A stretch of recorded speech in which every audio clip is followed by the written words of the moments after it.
Good evening, ladies and gentlemen. I'd like to thank you for tuning in to another segment of One-on-One with comedian Fredo Davis. This right here is uncut and raw. The inside of comedy and stuff you don't see. This is one of the promoters right here up and down the East Coast from New York, Charlotte, North Carolina. Now in Atlanta doing this thing, man. Mr.C's, ladies and gentlemen. Yes, sir. Yes, sir. Mr. Yes, sir. Motherfucking C. It's a pleasure, man, to finally make it to the to the studio. Man, let's get to the nitty gritty of this shit. Yeah, let's start it off with a bang. You ever been labeled as a shady, shiesty ass promoter? Let's get to it. Who hasn't? Yeah, you know, right? And who was the worst comedian you ever dealt with? Unfortunately, man, that just comes with the game, bro. You know, everything ain't gonna go the way you wanted to go, right? No, it don't. I mean, you jumped out there on faith, right? Right. So you know, you sometimes you bite off more than you can chew, and that's what I did at a point in my life. What show did you jump off? Cause you like, nigga, we go way back to Fayetteville, not just Charlotte. Oh man, the show in New York, the biggest show. Oh, with hold on. TK Kirk. Yeah, you remember that show? You know why I remember that show? Cause like 4 or 5 comedians stayed in my room that night. And then we had about maybe what? 20, 30 comics. I don't know why you did that, nigga. That flight was full up. I was like, what kind of show is this? All across the country. You needed 2 days for that many comedians, come to New York City, and everything went wrong. You know what I'm saying? Well, first of all, blizzard. It snowed out of nowhere. It just snowed out of nowhere. A blizzard, and it was just you know, it's just one of them cases, man, of just trying to do too much and trying to be too big and go over my head, man. So you went over your budget. I went over the budget. Nigga, you had a nice ass ballroom. I remember that. Yeah, day. man, it was a beautiful setup, man. The vision was there. The vision was there. What wasn't there, nigga? What happened? The money. That you took this shit. The money wasn't there. You was spending a lot of money, nigga, to get that big ass ballroom. TK Kirkland and 30 other comedians. You paid everybody though. That's one thing. Everybody got paid eventually. Yeah, because it was a process, and I saw one comedian going ham. We don't name names, but that type of shit, you know. But that's when I was labeled as a shiesty promoter, producer. But you know, I was just doing what I love, man. I was trying to create a brand and create a opportunity for everybody to shine. But like I said, man, I just went over my means, so. Those type of people, sometimes when they go straight to the social media to dismetrify and bring down your image as a black man and what you building, those type of people are in their own world of misery, bro. Don't fall victim to that. What them people say sometimes don't pertain to all of us, and all of us don't feel that way. Absolutely. I know you personally, brother. Yeah. You know what I'm saying? Anytime I sleep on a nigga couch or got the extra room in the townhouse, like, this promoter living good. Yeah. I gotta charge you more money. Yeah. You know what I'm saying? Yeah. So like those type of things. You still kept going. You would have failed if you would have let what happened on that social media. It really was a turning point in my life. It was a turning point in my career. It was a turning point how I thought about and looked at comedy at that point.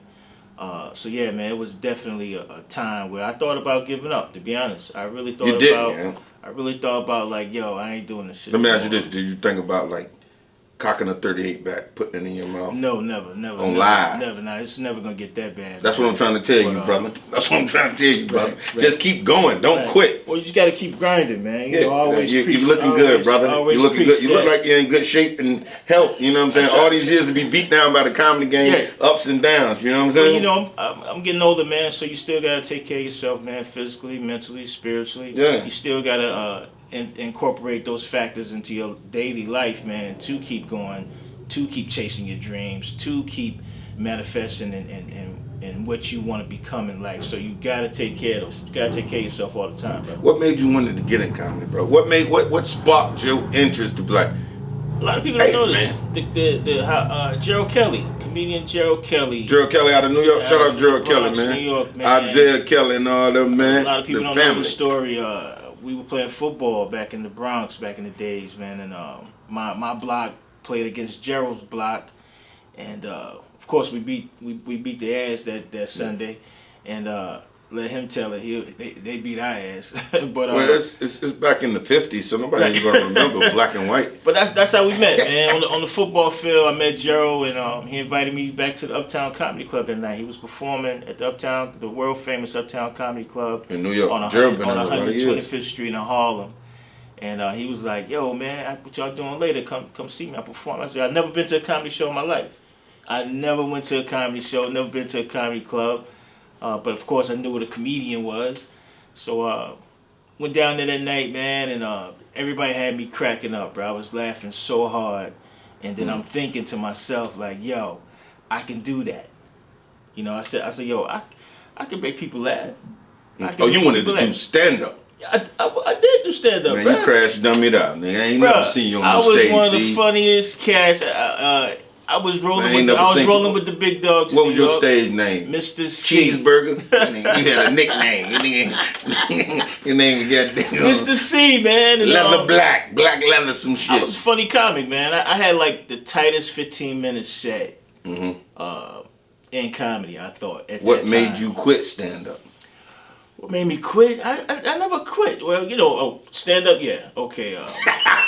Let's get to the nitty-gritty. You know what? I got introduced to some other things. Yeah. I got introduced to another form of making money. Because this takes a special type of individual. You got to be a little delusional and throw it off to do stand up and then deal with the realities of life. Back in those days, you know, comics, we weren't making a lot of money then, man. Maybe $50 a show, well, $75 a show, $30 a show. It wasn't holding no value. We weren't making a lot of money back then. So when I got introduced to another stream of income, you know, it was the most money I ever seen in my life. So that's when you had to become a promoter then.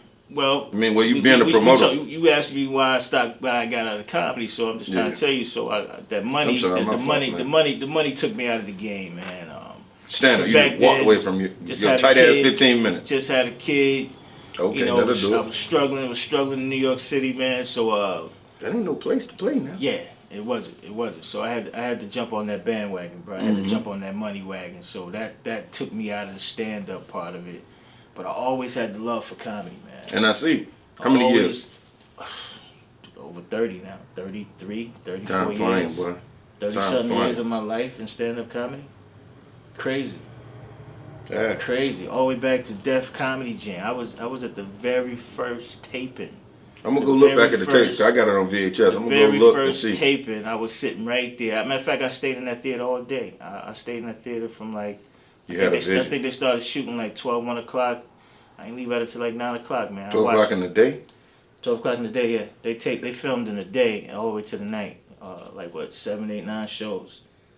Def Comedy Jam, the original. No, one of the crowds was tired and niggas was getting booed. It was crazy, man. The line was wrapped around the block. Everybody wanted to be there. It was dope, man. I'll never forget, you know, seeing Martin come out there and all my comic, you know, my comedian brothers come out there. It was their time to do that show, man. I was sitting there like, yo, I'm gonna be on that stage one day. But yeah, man, I got over 30-some years, Fredo. Yeah, I see the way being in this business, man, and I love it, man. I wouldn't do nothing else, you know. You go back down memory lane. I saw you was like, man, I was just.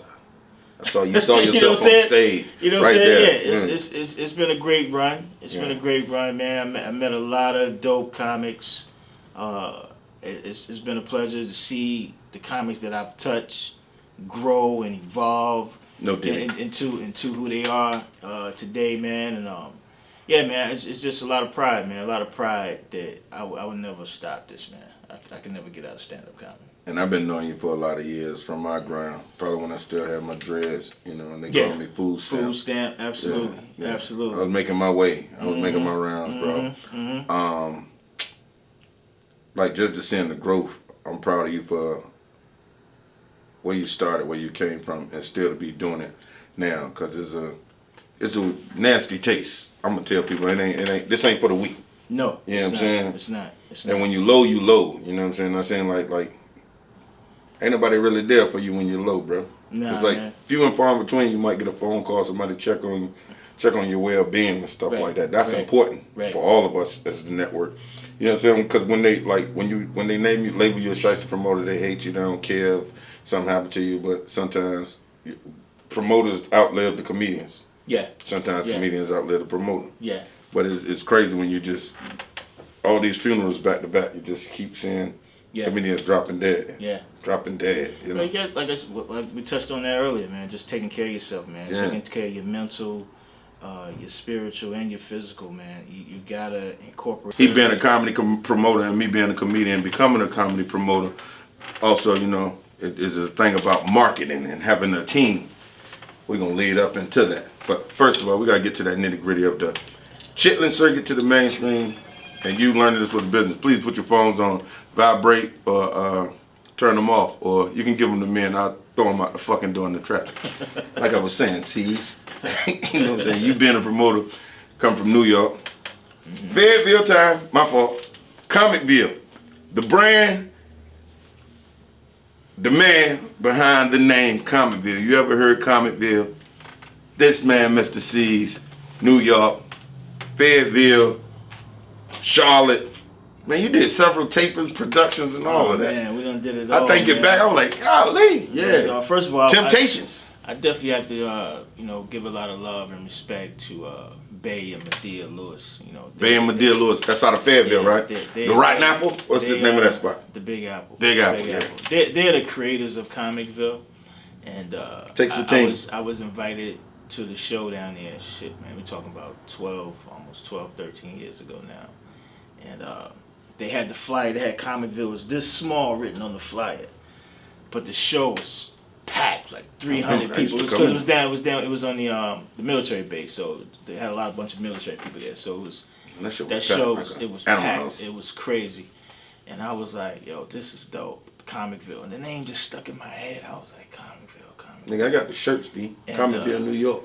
Comicville, Atlanta. Like, I got the shirts. I'm talking about the bedazzled jumpers. And the name was so small, I was like, yo, the name shouldn't be that small, man. This is huge, man. I said, this is big. You saw the vision then. I saw the vision right there on the spot. And Shane them with Bay, and we kept in touch. I said, yo, man, I'm in Charlotte. And at that time, I was not back in the stand-up comedy. I was just still trying to find my way. I just left New York, moved down to New York. I got diagnosed with diabetes, so I left New York, moved down to Charlotte. Yeah, man, if I'd have stayed in New York, I probably wouldn't be here today. So I'm glad you left New York, so you could live to see this comedy shit is working for you. So I left New York, man. My health was real bad at the time. Well, they are bad in New York. I mean, it's trash everywhere. Broken glass everywhere. People walk around in the streets like they just don't care. It's a dirty city, but, I love it. I love New York. But anyway, I love New York, too. So Comicville brand started up with Bay and down in Fayetteville, and I saw a bigger vision, man. I said, yo, man, this is huge, man. I said, yo, this is a household name. I said, this is a worldwide brand. And he was like, you did it, like that white boy on McDonald's, the founder. I said, yeah, man. He was like, all right, well, yo, let's roll with it. So once they gave me the okay, man, and the rest is history, man. Here we are, man. Almost 12 years running this brand all across the country.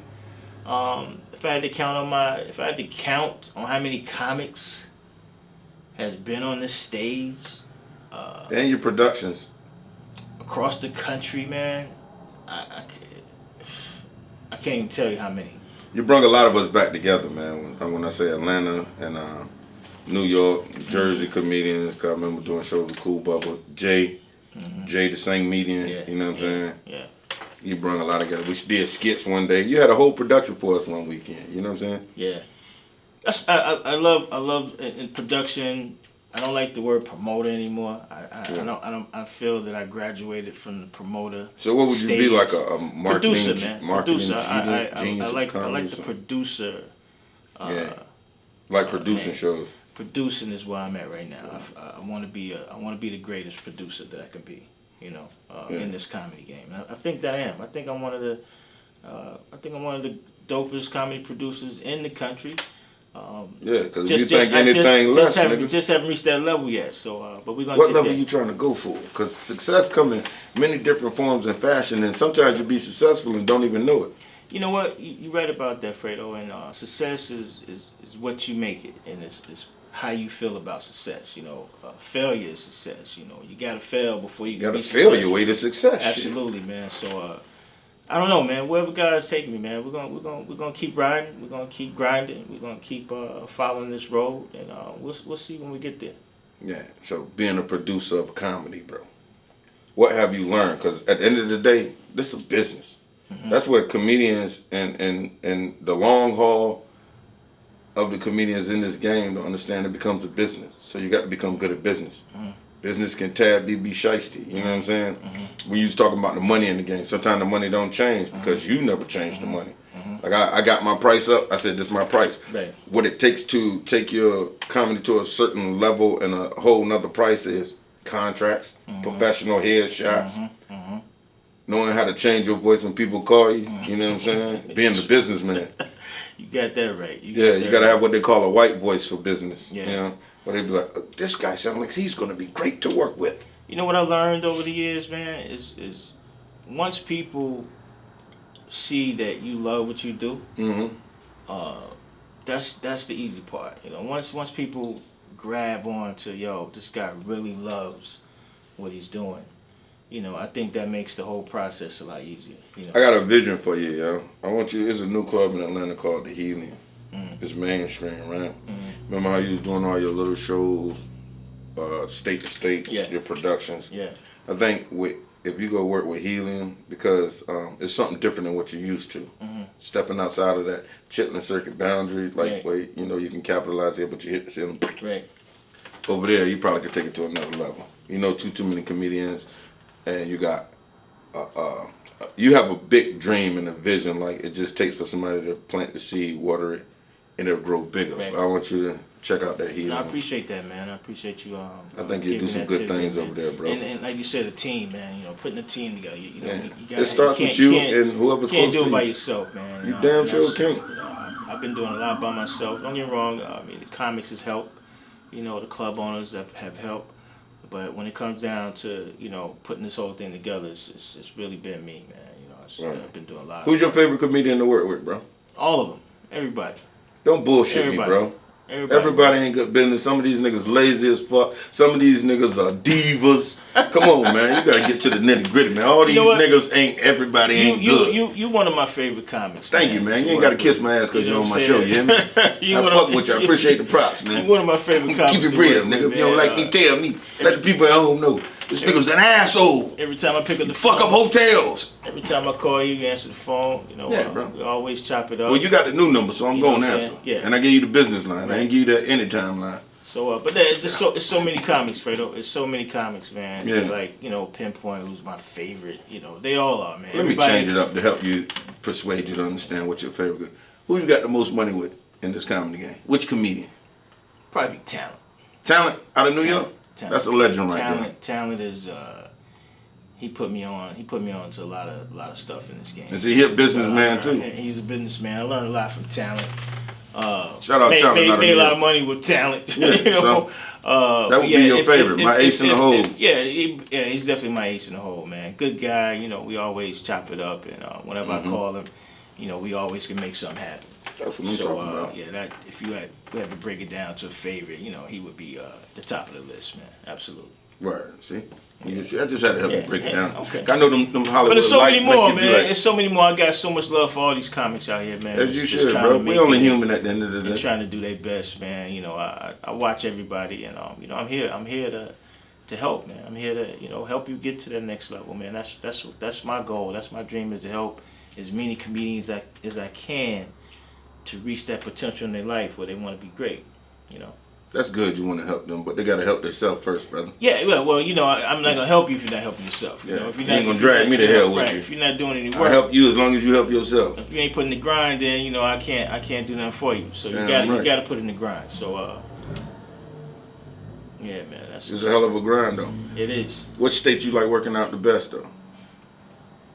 Atlanta, Georgia, I'm here now. Used to have that house chicken over there. Atlanta loves comedy, man. One thing about Atlanta, they love stand-up comedy, man. And I see you move around, bro. You don't just be on a certain side of town. From Smyrna to that little Mexican club we had, the back room. Right. I was like, yo, C's is back. Hey, I can find a spot, man. It has to be conducive for stand-up comedy. I'm not doing comedy on the floor.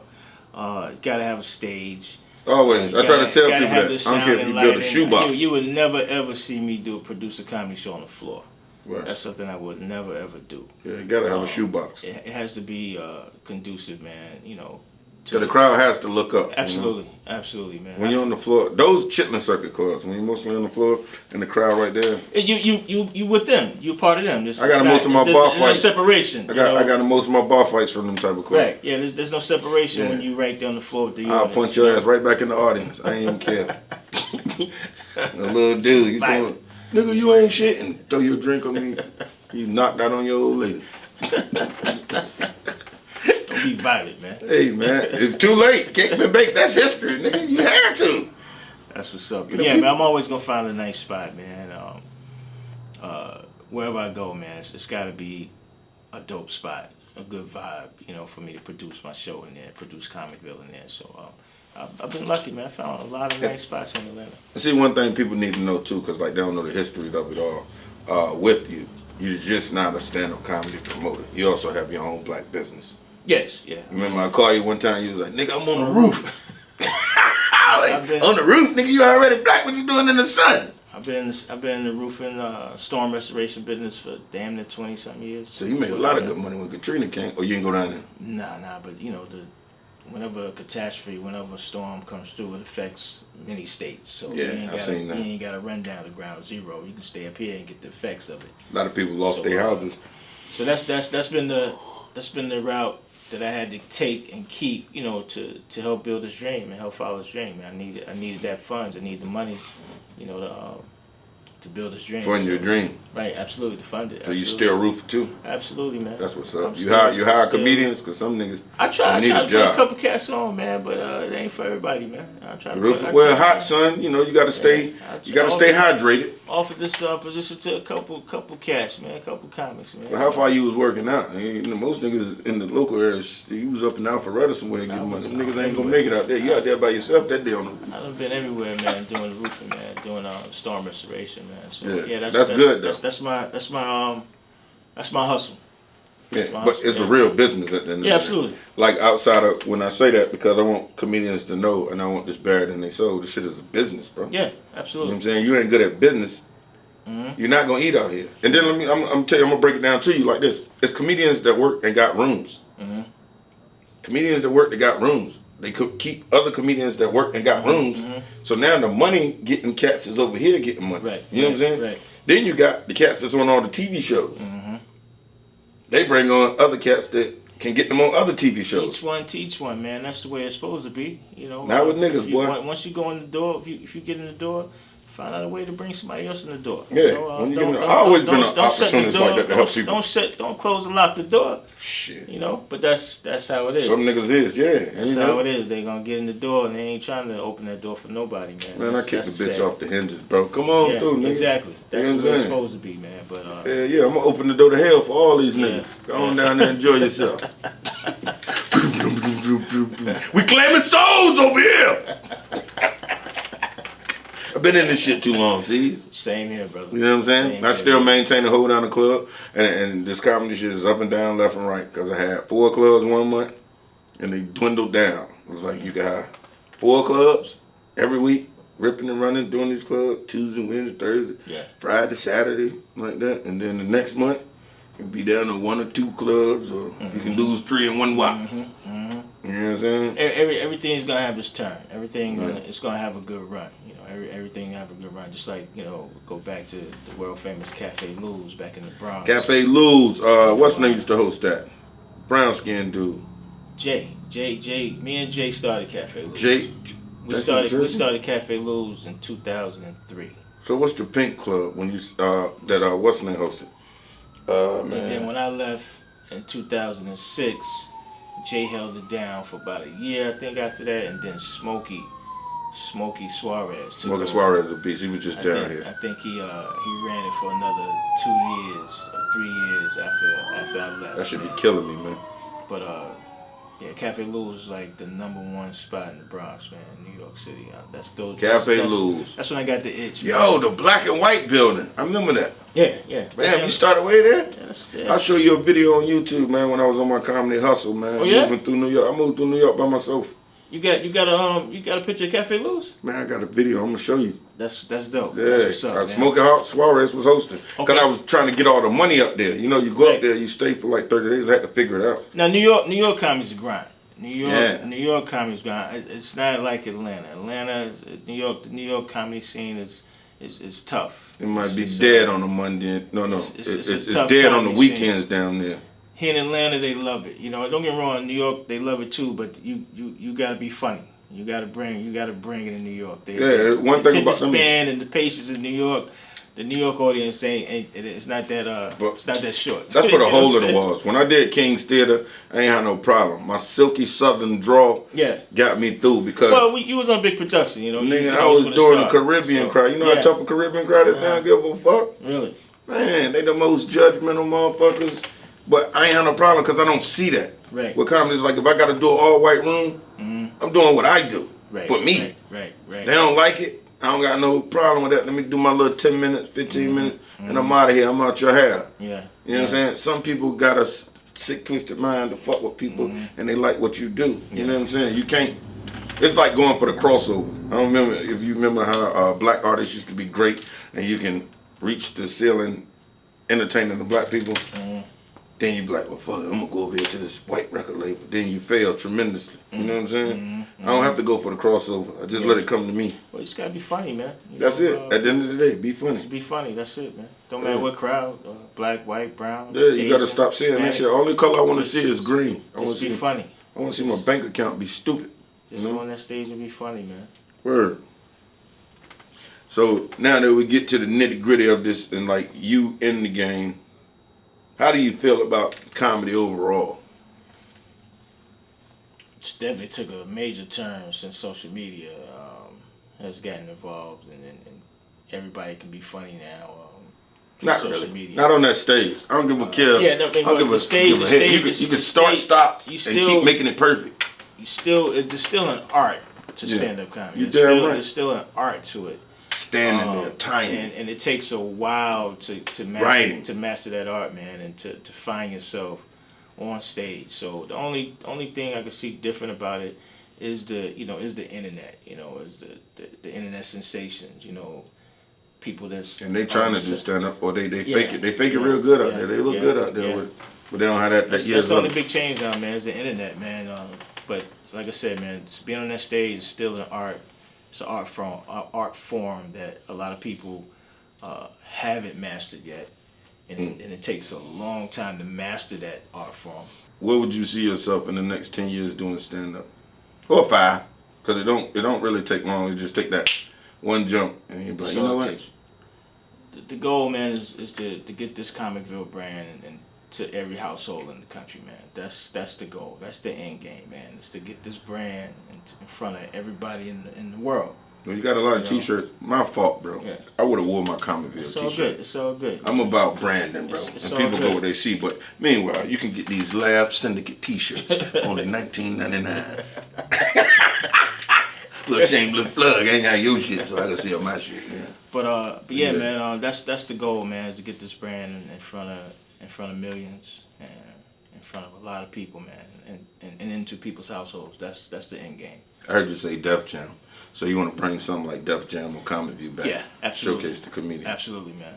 Absolutely, but looking for that twist. It's got to be something different. It's got to be a little something appealing versus just a stand-up comedy show. So I'm working on it, man. We got some things that we're working on for next year in 2025. So just praying and just grinding, man. We're gonna try to turn the corner next year. And another thing you said to me, you being in the comedy game, what in the hell made you book 30 comedians for one night of comedy? Like I said, sometimes your dreams can just, and the vision can be. You could be delusional, delusional, way out there. You know what I'm saying? 30 comedians. Yeah, I was at that point. This nigga must have hit the lottery. At that point, the brand was so hot then. It was really. It's still hot now. Don't get me wrong, but I was at the point. It was like, damn, this is getting big. This is getting bigger than me. It's getting really big. And that's, so you had sponsorships and shit too? No, back then, no. It was just me, bro. Nah, nigga, you got sponsors and shit when shit would get Now, paid. yeah, I know that now. That's what I'm working on right now. But at the top of the world, but nigga. yeah, the vision was just so big, Fredo, man. It was just, Yeah. I was like, man, I want to help everybody. You know, I want everybody on the show. And at that time, Nigga, 30 niggas those in are one the night. people that was rocking. He with didn't me. do no time or nothing. He didn't have no time worked out of nothing. They was 30 niggas, and even at 5 minutes apiece, you do the math. And you got to sold out big ass venue, and then we got to be out there in a couple hours because the band got to play. Yeah, it was crazy, man. It was just something. And you had the host with the most, TK Curtin. TK gonna rock an hour anyway. I just saw something, man, and I was like, you know what? Fuck it. Let's do it. Let's do it. But never again, though. Yeah, never again 30 comedians in one night. Never again. And you ain't taping it? And all 30 came all the way to New York City from all across the country, man. Yeah, fuck with you. They believed in your dream. Right. That shit was crazy, bonkers. In a Me, Charles Winston out of Alabama, shout out to him. Finn from New York, Cousin Clyde. Crazy. Who else? I'm forgetting one more. Had Maryland Comics, DC, Virginia. Because everybody was in our little Atlanta. New York room. I ain't know them little hotel rooms was Jersey. that goddamn small for that much money. I was cussing my ass off. It was crazy, man. That was. Clyde brought Hennessy and Heinekens. We was drinking. We were hanging out in the hotel. It was crazy. It was nice. That was crazy. But that's something that you're never gonna forget. Nah, I still got the video somewhere. I'll show you. You I think you came to our room when we was hanging out. We was deep in there, just hanging out. That's how comedians got to be. You got to look out for one another, bro. Don't leave your comedian padre out there out back. You know what I'm saying? And that's what I'm all about, man. Just creating a moment, creating a memory. I believed in your vision, though. Man. Like, you know, when you was doing that. And I rock with you because I came back to Charlotte with Burston. I got family all over this mug. Anyway, I couldn't have stopped. I remember one time you came to Charlotte, we hung out like a whole day. Like it was over 2 days. You know, we went to Rockingham. We went down. You was showing me them little back rooms of the country towns like Charlotte and them, like, you know what I'm saying, Rock Hill. We hung out for like 2 days, man. That was and I appreciate we really bonded. We really bonded that weekend. Yeah, we got the bill. You got to learn what the business was, because I learned the business of hustling the DVDs. Produce something good out of Atlanta and take it up and down the East Coast. Yeah. Do something out of Atlanta, go to Cali with it.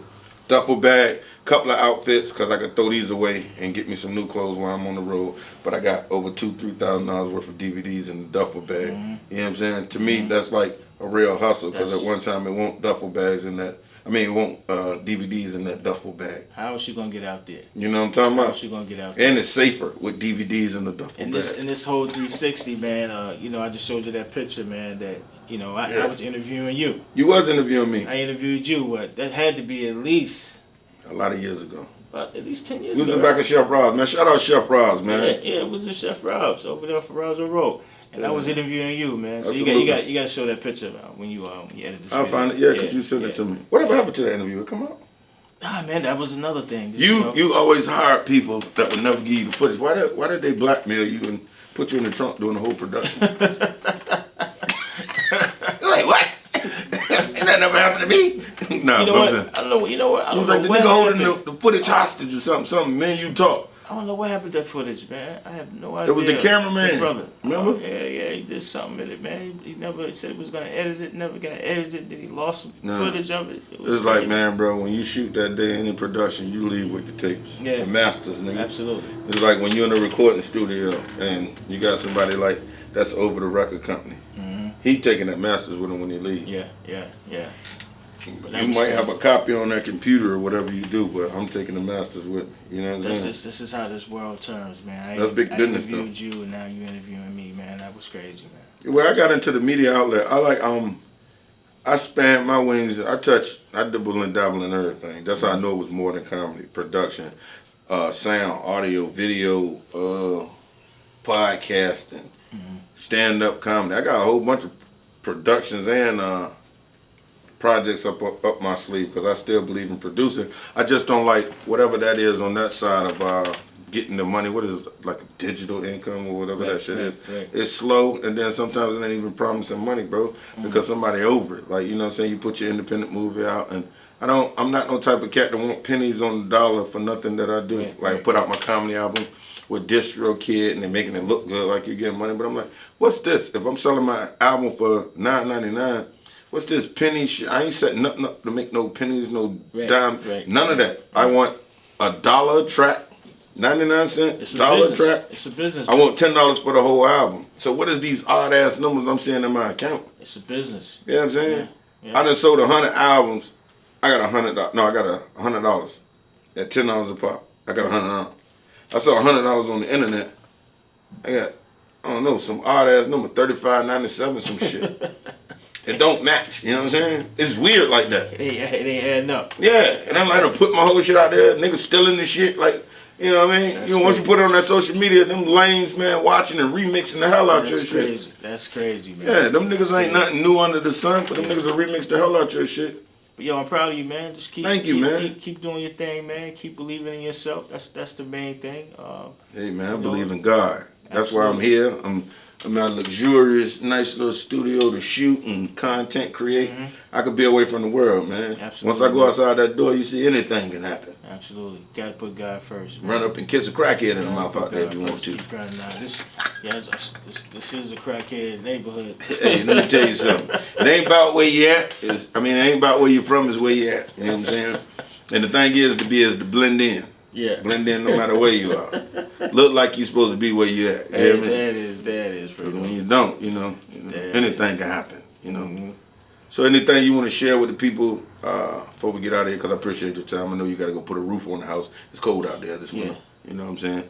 So anything you want to share with the people so they can know, because you give them your social media and all that good shit too. Man, just you can follow me on. He got a slogan. On IG. Keep grinding. On IG, it's Comicville Live on Instagram. I go by my real government name on Facebook. Mr.C. That's his real name, Mr.C. But yes, just keep being great, man. Just keep doing your thing.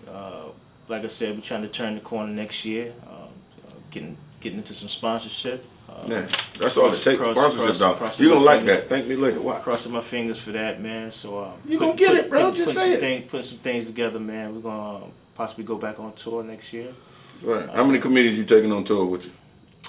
Oh man, I'm gonna use comedians in every state. So I'm not taking a set tour with me. So when I get to the, you know how I do. When I get to the city, I'll find those funny comics in that town, and we'll showcase those comics in that city on the Comicville stage. So we're gonna hit the road again next year in 2025. So looking forward to that.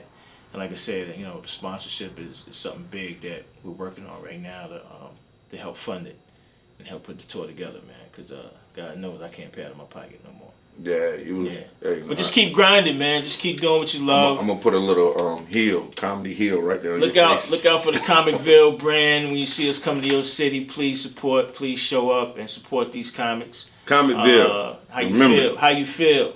Comicville. That's keep grinding. That's the key slogan. thing. How you feel? Comicville. We coming to a city near you, 2025. So look out for us, man. We're gonna try to take it to another level next year. I'll be there. Mama will be there. P'll be there. We'll be there. Absolutely. So let's get it cracking. I appreciate you, Mr.C, stopping through. Hey, man. On my new show, One-on-One with comedian Fredo Davis. You know what I mean? Appreciate it. Keep supporting this brother right here, man. Good brother, man. Been in the game. What, 20? Oh, you know what? Yeah, bro. Yeah, stop counting, though. Yeah, just keep doing your thing, man. Counting, like nigga. That's how you have fun. Appreciate you the count, opportunity. nigga. You count your days. You know what I'm saying? I'm out here living. You know what I mean? Appreciate the opportunity, man. And, man, it's an honor and a pleasure to have you. Mama, I made it. Hey. I finally made it. Let me tell you this. Hey, real ain't shit you can say. It's just something you got to be. You heard it here first. One-on-one with comedian Fredo Davis.